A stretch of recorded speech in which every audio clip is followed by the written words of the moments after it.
Olá, meu nome é professora Rogéria Letícia da Silva Lima. Nós vamos conversar um pouquinho sobre o básico de fonética e fonologia nas aulas de inglês. É, Esse é um assunto muito extenso.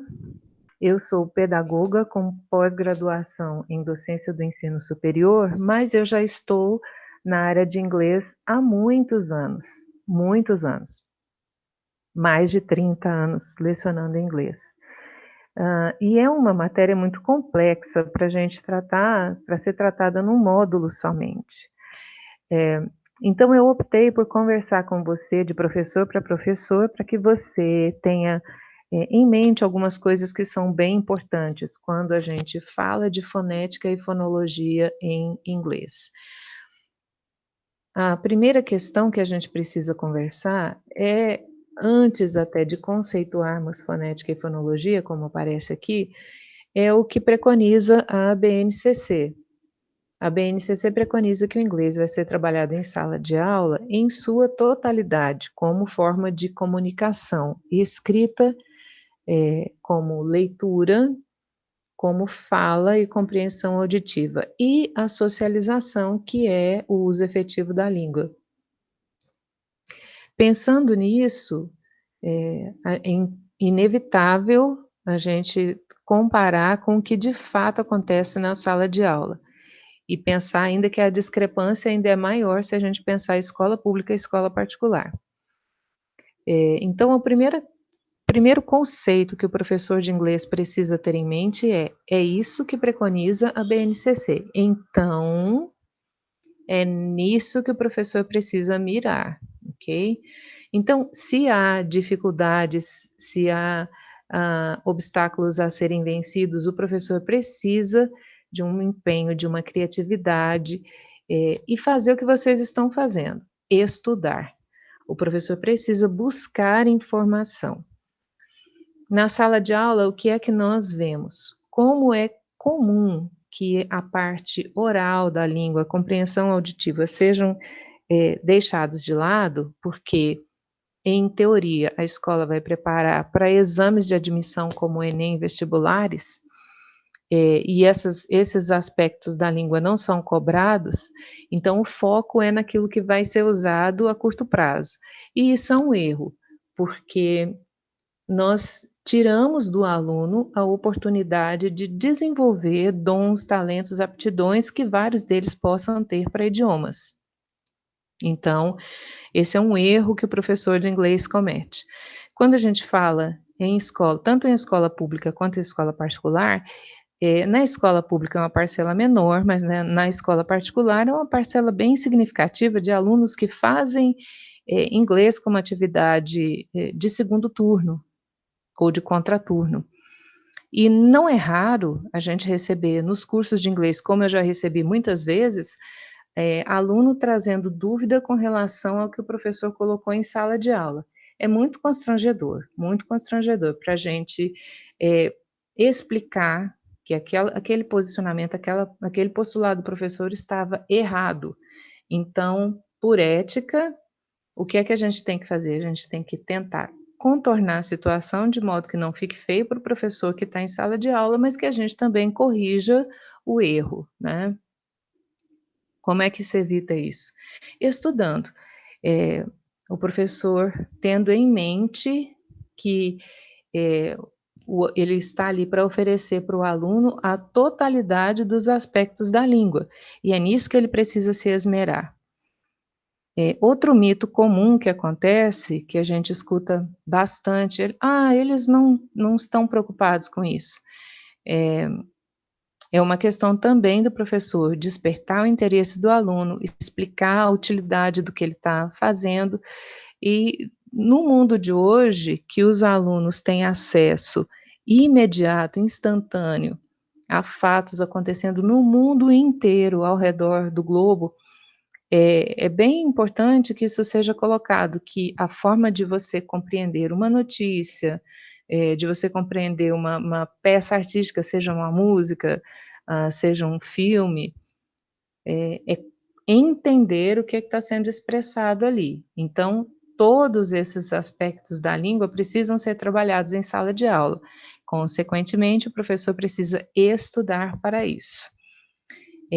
Passando pelo conceito de fonologia, que é o ramo da linguística que estuda os elementos fônicos, tendo em conta o seu valor distintivo e funcional, a fonologia descreve o modo pelo qual os sons funcionam num nível abstrato ou mental, ou seja, é a produção do som em si, como é que esse som vai ser produzido, usando todo o nosso aparelho fonador e usando cada parte do aparelho fonador distintivamente. Como que cada parte do nosso aparelho fonador contribui para a pronúncia, para o uso da linguagem. Quando a gente fala de fonética, eh, aí nós vamos estudar especificamente os sons que são usados. A fonética está ligada a outras disciplinas, como a linguística, por exemplo, porque nós vamos aproveitar como os sons são utilizados na fala e estudar a grafia que representa aquele som. Ou seja, e essas são ferramentas para podermos entender como se articula a linguagem. Por que é que isso é importante que o professor conheça a fundo esses conceitos e que, de uma certa forma, o professor passe esse conhecimento para os alunos? Eh, Tudo o que faz com que a pessoa consiga se comunicar com melhor qualidade hoje em dia, precisa ser trabalhado em sala de aula. O cidadão do século XXI, que é o cidadão da expressão batida, mundo globalizado, é um cidadão que precisa se comunicar com a rapidez e com a agilidade que tudo à nossa volta tem acontecido. Para que isso seja feito com eficiência e eficácia, é imprescindível que ele domine a ferramenta da comunicação, que é a língua. Ele vai dominar essa ferramenta se tiver sido oferecido a ele desde sempre estímulo para isso. Então, nesse ponto é o papel do professor. O professor precisa fazer com que o aluno tenha vontade, e aqueles que têm vontade sejam, desafiados. Os que não têm vontade, que o professor consiga fomentar isso neles, para que eles entendam que isso é essencial hoje em dia, principalmente em se tratando de inglês, compreender e ser compreendido. Nós falamos então de 2 disciplinas diferentes. O caso é que elas se relacionam entre si. Quando a gente fala de fonética, então a gente fala dessa oportunidade de transcrever esses sons, e de estudar a forma com a qual eles se relacionam, como eles se integram. De novo, a gente vai falar também das partes do aparelho fonador e que papel que cada uma dessas partes tem. Por isso que é bem importante o professor se dedicar a esse estudo antes de ir para a sala de aula. É bem importante que o professor treine em casa e faça ele mesmo os exercícios que ele pode, oferecer para a turma depois, para cada turma depois. O uso de espelhos é bem necessário, então não só o professor, mas o aluno também. E com os recursos que a gente tem hoje, numa escola particular, não é difícil imaginar que os alunos possam também usar o celular, fazer gravações dos treinos de pronúncia que o professor proponha, assim por diante. Na educação pública, talvez então a gente fique um pouco limitado, mas não é impossível. O uso de espelhos ajuda muito nesse tipo de exercícios. O que é imprescindível o professor conhecer? É isso que eu vou trabalhar na apresentação, coisas que o professor precisa saber e treinar. Os símbolos fonéticos não são a coisa mais fácil de se aprender e de se memorizar na face da terra, não são mesmo. Se eu dissesse isso aqui, eu estaria enganando vocês. Não é, não é a coisa mais fácil de se aprender não, mas elas são necessárias. Por quê? São elas que vão te ajudar na leitura de uma palavra dicionarizada, se porventura você não tem acesso a um áudio da palavra. Então elas te ajudam a compreender a pronúncia da palavra dicionarizada, por exemplo. Então eu coloquei aqui uma tabela dos símbolos fonéticos. Você tem, ah, a tabela das consoantes e ao lado você tem uma palavra que represente esse som. Em inglês é interessante que você possa observar como as consoantes são pronunciadas, eh, de uma forma diferente do português. E aí, estudando a pronúncia individual de consoantes e vogais, isso vai contribuir para que a sua pronúncia das palavras seja melhor, consequentemente, para que a sua formação de frases seja melhor. Então, a letra P em inglês, ela é diferente do P do português. Em português eu falo papai, em inglês eu falo pen, pen. Tem um ar que a gente libera um pouquinho, pen, pen. Big, também a letra B tem um som diferente. E assim por diante. O que você precisa fazer é pegar cada uma dessas letras e estudar a pronúncia e como ela aparece em cada uma dessas palavras que estão arroladas ao lado. Eu vou colocar uma ênfase no som do TH. O som do TH, que são 2 na verdade, tem um som surdo e um som sonoro. E toda vez que a gente fala de estudo de inglês, e a internet está cheia disso, memes a respeito do som do TH no inglês. A verdade é que se ele não é bem feito, você está pronunciando outras palavras.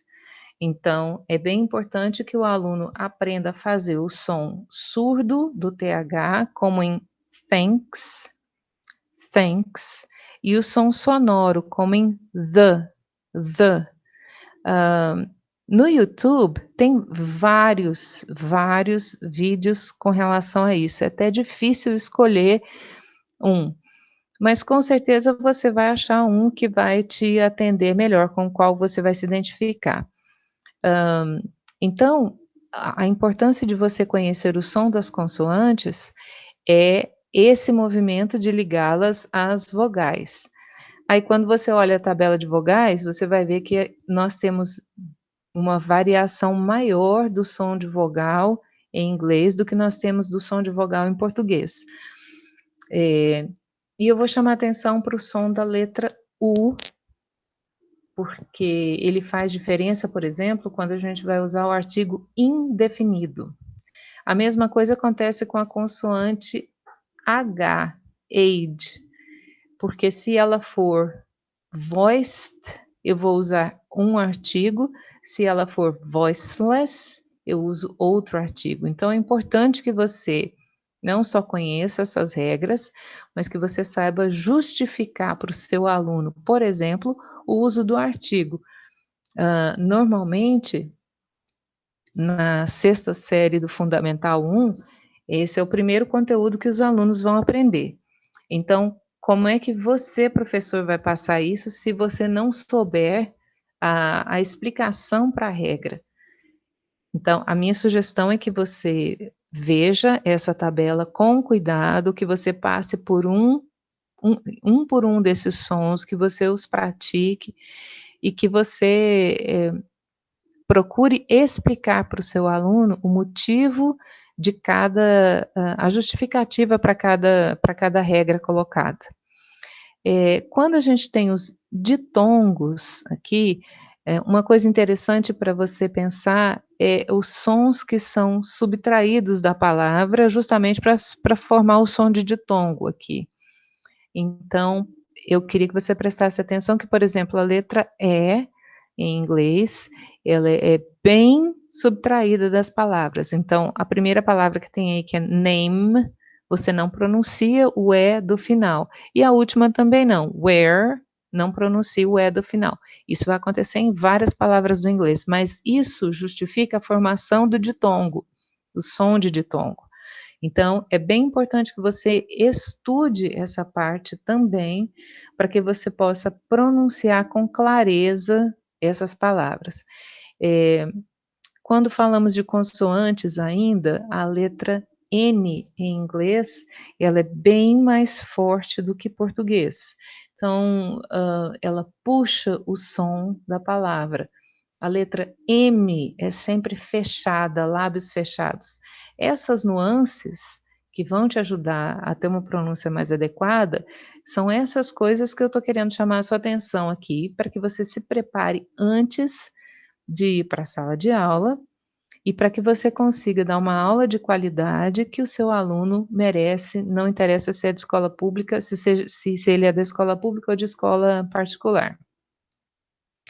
Quando nós falamos, então, de sons de consoantes, que são a primeira parte, da nossa aula, do nosso encontro de hoje, nós temos aqui, 6 tipos de consoantes, na verdade são 7. A sétima não está colocada aqui, porque, eu achei que ia ficar mais complicado da gente trabalhar isso. Então você tem o som bilabial, que é o que a gente começou a conversar, e ele precisa ser pronunciado com o lábio superior e o lábio inferior, por isso que a gente usa b e ban. O lábio dental é isso mesmo, é lábio e dente. Então é o som de F e V. Dental sounds, eles são o contato da ponta da língua com os dentes, e aí vão aparecer os sons do TH, th e z. Os sons alveolares, eles são a ponta da língua e o alvéolo, a parte alveolar que tem em cima. Então, esses exemplos que nós temos aqui, do palatar, do velar, são essas coisas que vão te ajudar a pronunciar corretamente as palavras. Aqui nessa tabela, então, a gente tem o que é bilabial, o que é lábio dental, o que é dental, o que é alveolar. Então, eu tenho exemplos desses sons colocados aqui. Eles têm tanto voiceless, que são os surdos, quanto os voiced, que são os sonoros. Ou seja, é um som mais sutil e um som mais forte, mais perceptível, né. Quanto às vogais, é bem importante que você desconstrua a concepção de vogal que você tem em português, porque nós vamos trabalhar, como vocês viram na outra lâmina, até com o som de vogal eh, sem, o som de vogal voiceless, que a gente chama. Então é bem importante que você absorva outro conceito e que você se esforce para que o seu aluno compreenda uma pronúncia clara das palavras que você vai usar e procure pronunciá-las de forma clara também. Lembrando mais uma vez o que já conversamos lá atrás, uma má pronúncia, ela gera o desconforto de você estar possivelmente pronunciando uma palavra que não era o que você queria, mas ela pode gerar o desconforto de uma má compreensão mesmo, de você se expressar de forma rude e grosseira sem ser a sua intenção. Então, para uma comunicação clara, é bem importante que você, atente para essas questões de pronúncia. Eu coloquei aqui a expressão transcrita de cada uma dessas palavras e exemplos, no uso das vogais. Então, são vogais curtas com as quais a gente começa, o som não é enfático, o som não é, prolongado, e elas são vogais de suporte, elas vão dar suporte para o restante da palavra. Então, é interessante que você consiga fazer essa prática. Eu sugiro que você ouça essas palavras no dicionário, num bom dicionário online que te permita ouvir, hã, cada uma dessas palavras, eu te sugiro que você repita várias vezes, que você use em sentenças pelo menos 3 vezes em 24 horas. Existe uma regra em inglês que ela é chamada regra de ouro, que é, hã, escrever 3 frases suas com uma palavra nova que você aprende, usá-la de 3 maneiras diferentes em 24 horas, hã, e depois você usar dentro do contexto instantâneo 3 vezes também. Procurar usá-la dentro do seu contexto 3 vezes também. Essa é uma forma de fazer com que você memorize vocabulário novo, mas, de novo, voltando ao início, por que é que eu vou memorizar um vocabulário novo sem me preocupar com a pronúncia correta, desse vocabulário? Hã, Quando eu fazia Fundamental 1, no final do Fundamental 1, eu tive uma professora de inglês que ela a palavra veículo em inglês, ela pronunciava vehicle, vehicle. Eh, Até hoje, toda vez que eu vou pronunciar essa palavra em inglês, eu tenho que parar e pensar, porque eu sempre me vem à cabeça a maneira como ela me ensinou lá atrás. Então, querendo ou não, isso traz, um peso para o trabalho que você está exercendo, né. Então lembre-se que o seu aluno, como eu, pode se lembrar disso muitos e muitos anos depois, pode causar esse transtorno que a gente comumente recebe dos alunos, de retorno dos alunos, hã: "Ah, eu não aprendi inglês na escola. Ah, só tinha o verbo to be. Ah, ninguém se preocupava em falar, em conversar, então isso não era, necessário". Então, hã, nós podemos mudar essa narrativa se mudarmos a nossa postura dentro da sala de aula, se entendermos o que precisa ser feito, quais parâmetros precisam ser seguidos e se nós decidirmos segui-los e vencer essas dificuldades que podem se apresentar para nós. Uma peculiaridade do inglês são os sons longos de vogal, ou sons estendidos de vogal. E elas fazem uma grande diferença, uma vez que palavras homógrafas, ou às vezes até homófonas, a diferença está na duração do som da vogal. Então isso de verdade pode colocar a gente numa situação delicada, por não fazer o devido alongamento do som da vogal. Ah, os exemplos estão colocados aqui, então minha sugestão, outra vez, abra um bom dicionário, busque por essas palavras, as que você conhece, ok, as que você não conhece, use a regra de 3 por 3. Mas principalmente procure ouvir a pronúncia que está gravada. Em algumas situações, uma palavra, por exemplo, mobile, ela vai ter 6 pronúncias diferentes no dicionário, com 6 significados diferentes. Então é interessante que você abra a palavra, que você ouça e que você atente-se para o significado que está colocado lá. Hã, Sugiro que isso vire um hábito, sugiro que você se desafie a aprender pelo menos 10 palavras todos os dias, dessa forma, indo ao dicionário, buscando a pronúncia, aprendendo a escrita fonética, a transcrição fonética. Hã, Se 10 palavras for muito, desafie-se a fazer 5 que seja, para aprender com qualidade e colocar em uso.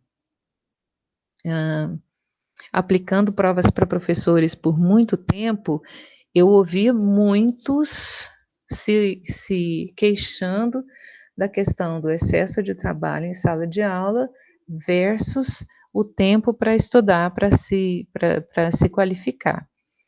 Então, eu acredito que uma boa solução, enquanto você não tem um tempo, talvez, de fazer um curso de inglês, mas que te dê uma base melhor, uma boa solução seja lançar mão dos recursos da internet, que são gratuitos, que demandam tempo e interesse, e buscar ouvir, buscar aprender. Os vídeos que você encontra, por exemplo, de pronúncia, no YouTube, eles giram em torno de 8 minutos no máximo, quando as diferenças são grandes. Então invista nisso, invista em ouvir, preste especial atenção a essa questão das vogais longas, porque elas podem te evitar muito trabalho. E os ditongos que nós temos aqui, como é que nós temos essa transcrição fonética de uma junção de uma vogal com uma semivogal, e que som que isso vai virar. Então, a sugestão é a mesma, dicionarizar a prática, colocar o dicionário sempre em uso, formar sentenças, trazer essas sentenças para a sua realidade de forma espontânea, essas palavras para a sua realidade de forma espontânea, fazendo sentenças.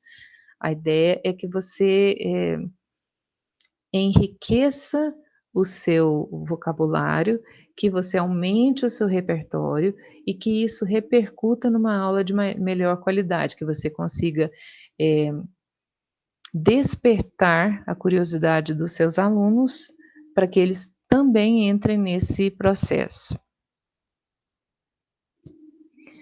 Uma, uma característica muito comum que denota a qualidade do inglês que nós temos, é quão bem, quão eficientemente conseguimos pronunciar as silent letters. Na verdade, elas são silent para não serem pronunciadas, né, mas é exatamente esse o caso. Qual é o nível de conhecimento que nós temos para deixar de fora aquilo que não vai ser utilizado na fonética? E aí, de novo, o conselho é o mesmo. O conselho é que você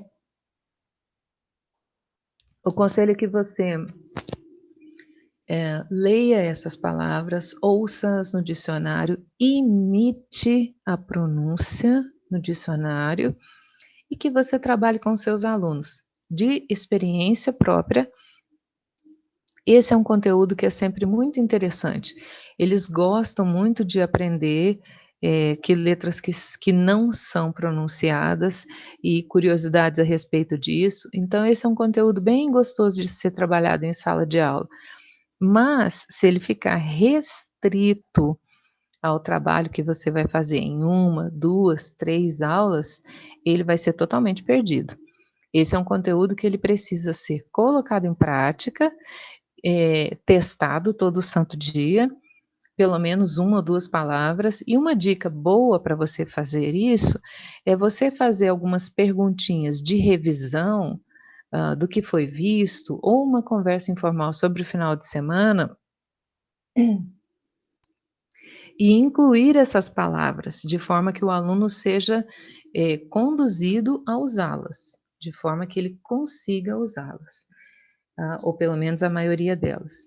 Então, a ideia seria essa. Esse é o problema mais comum que chega ao curso de inglês. É a questão do som dos verbos regulares. Eu não vou dizer que ele é o mais comum de todos não, vou retroceder nisso aí, acho que o mais comum é a questão do TH mesmo, que não é trabalhado. Mas os sons do final dos verbos regulares, ele é de fato uma questão, porque, isso faz toda a diferença para um nativo. Da mesma forma como às vezes quando a gente ouve um estrangeiro que não consegue falar o som do "a", "o", "tio", não consegue falar pão, a questão dos verbos regulares, quando você estiver conversando com um nativo, ela denota muito a qualidade do inglês que você aprendeu. E, outra vez, esse é um obstáculo que ele pode ser rompido com o autoestudo, Você não precisa necessariamente de pagar um curso, de ter um professor ao seu lado para isso.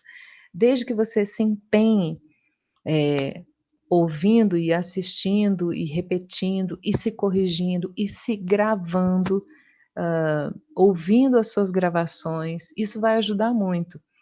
Essa também é outra dica de atividade para a sala de aula. Gravar as leituras em voz alta dos alunos, as leituras de diálogos, hã, mesmo que não haja uma atuação, mesmo que estejam, por exemplo, sentados um ao lado do outro, que os diálogos sejam lidos em voz alta, para que depois vocês possam fazer uma correção em grupo dos problemas de pronúncia, mas para que seja trabalhado a fluência, a entonação, principalmente para que sejam, desde que tratados com respeito, para que seja criado um ambiente de confiança e o aluno consiga participar da aula com tranquilidade. Isso tudo é bem importante. Então essa é uma outra dica: grave o que os seus alunos fazem, assista com eles, é claro que eles vão dar muita risada uns dos outros, mas desde que você consiga manter um ambiente de respeito e que um possa ajudar o outro, isso é bem viável sim. Hã, uma outra questão que merece uma atenção é o word stress. Essa é a parte 3 da nossa aula. O word stress significa como você vai trabalhar as unidades dentro do todo. Como é que você vai passar isso para o seu aluno? Então, a primeira coisa que você vai fazer é ensinar para eles o que é stress numa frase. Quais são as palavras que eu vou, destacar numa frase e por que fazer isso? Qual é a finalidade de fazer isso? Hã, a primeira coisa que você vai apontar é o fato, é claro, de quando você não usa unidades isoladas na confecção de uma fala, você vai dar uma naturalidade de som àquilo que você está, expressando, certo? Em algumas vezes você ouve uma música em que existem palavras muito longas para aquele verso musical, para aquela frase musical, e o cantor tem que, cantar de uma forma muito rápida, a palavra às vezes fica embolada, e não é incomum que as pessoas, não compreendendo o que foi falado, criem uma outra leitura daquela frase, né, com palavras que nem existem lá. Eh, então isso funciona para que você consiga soar natural, tanto as palavras quanto as unidades menores, que são as sílabas, de forma que tudo seja pronunciado quando você conversa. Para isso, a gente identifica padrões de stress. Então, existe um padrão quando você vai fazer uma pergunta, para a qual você realmente não sabe a resposta. Existe um outro padrão quando você vai fazer uma pergunta, mas que você tem uma ideia da resposta e você precisa somente de uma confirmação. Então, esses são tipos de padrões de stress. Outra, questão do stress é qual é a ideia da frase que você quer que a pessoa fique. Se a pessoa não escutou nada do que você falou, captou unidades perdidas, ou desconexas, o que que vai ficar para a pessoa? É isso que você precisa pensar. Aí uma outra etapa é você dominar esses padrões de stress com exercícios práticos. Então, voltamos à questão de você fazer esses exercícios, de você praticá-los primeiro, de você ter esse domínio do exercício e levar o exercício para a sala de aula. Eu vou insistir bastante nisso. vale a pena. Vale a pena que você desafie os seus alunos, que você desafie a sua turma, que você ofereça para a sua turma a oportunidade de ver cumprido o que está colocado na BNCC, e que está sendo oferecido para eles. Vale a pena. Aí nós vamos trabalhar também com o stress de sentenças numa fala. Se eu tenho um todo de fala, quais sentenças vão ser, destacadas? Aí a gente vai trabalhar então um grupo maior, que é o grupo de pensamentos, e chunking, que é a formação de blocos de ideias. Então, nós estamos saindo lá da ideia de stress, passamos por sílaba e já estamos em blocos de pensamento e de unificação de ideias. E o último passo é colocar tudo isso em prática. Eu coloquei um link, de uma explicação bem simplificada, com, essa ideia da sequência, não só para você aprender, mas para você também ensinar essa sequência de, word stress, que é destacar uma palavra dentro de uma frase. E aí a gente vai para sentence stress. Qual é a importância disso? Basta que você ligue a televisão, que você assista um discurso, hã, em que a pessoa fale por muito tempo, sem que haja nenhuma alteração no ritmo de fala dela, para isso ficar bem compreendido.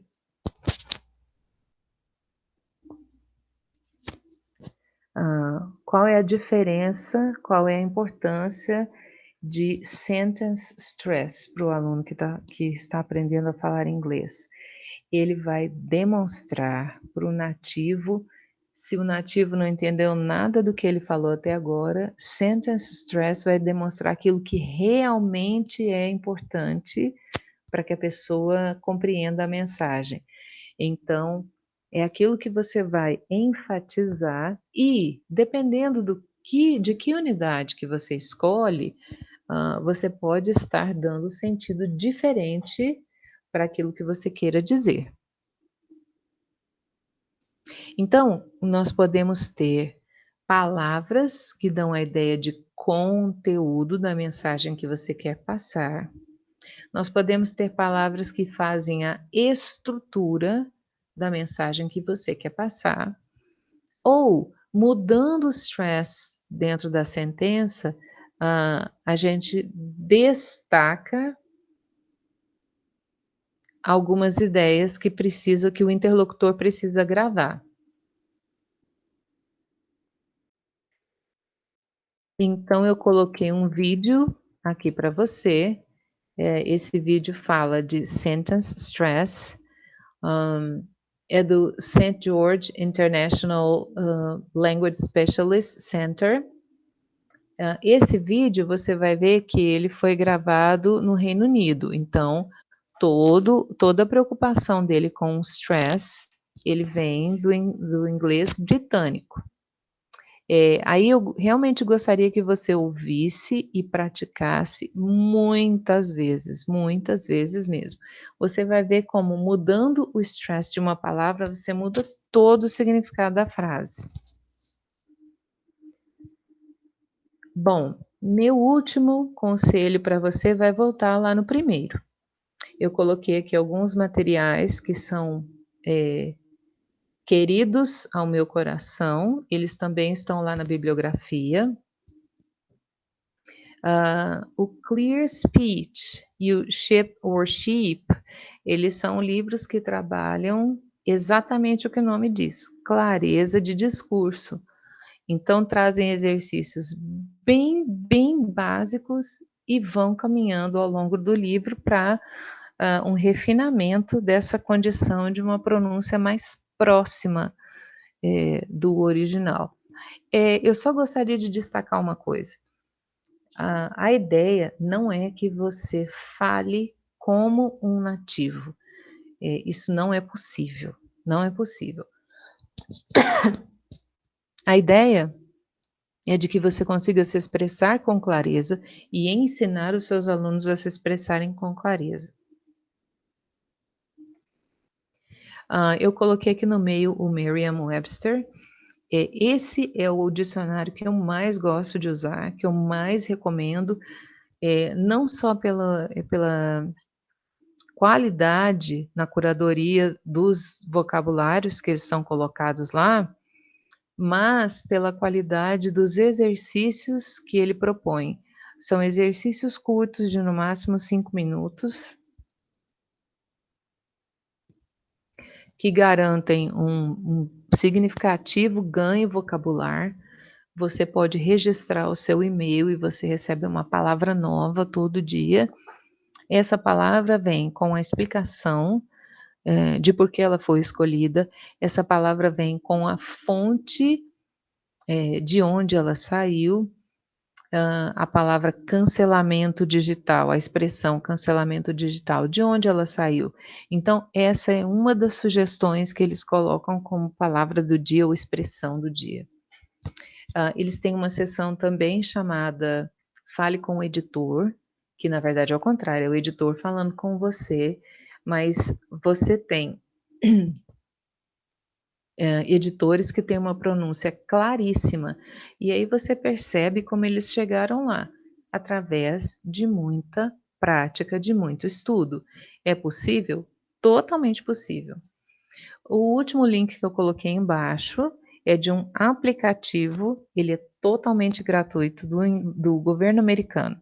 Ele foi desenvolvido para aquelas pessoas que vão para os Estados Unidos a passeio e acabam ficando lá. Então, a ideia é de que a pessoa, pelo menos em situações cotidianas, que a pessoa consiga se sair bem. Ele tem 3 módulos, vocês estão vendo que são 3 cores diferentes, e dentro desses 3 módulos você tem uma situação formal e uma situação informal. Elas são situações de verdade que você usa no dia a dia. Então, eu já tive a oportunidade de levar alunos ao médico fora do Brasil. Esse material tem uma lição sobre como conversar com o médico.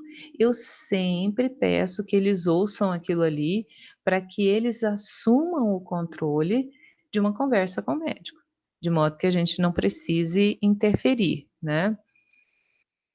Mas é bem interessante, é um aplicativo que tem na loja na Apple Store, que tem no Google Play, hã hã, na loja de aplicativos do Google. Então você pode baixar e no final de cada lição, que é bem curtinha, você tem uma nota cultural que também está gravada, que ajuda. As notas culturais são o que nos ajudam a entender, provérbios, ditados, expressões idiomáticas, eh, o uso de uma palavra em uma outra, expressão, mudando totalmente aquele significado. Então, esse elemento cultural, ele é extremamente necessário para que você, de novo, consiga, demonstrar um repertório rico. Esse é um aplicativo gratuito para você, que pode te ajudar e muito. O meu conselho final para você é esse. O meu conselho é que você estude, o meu conselho é que você busque preparar-se, o meu conselho é que você busque, oferecer uma aula de qualidade para o seu aluno. Eh, Todas as minhas aulas eu termino da mesma forma. Todas as minhas aulas eu termino desafiando os alunos a serem o professor que eles precisavam quando estavam com a idade daquela turminha que ele vai entrar agora. Vai entrar numa turminha de 12 anos? Quando você tinha 12 anos, como era o professor que fez falta?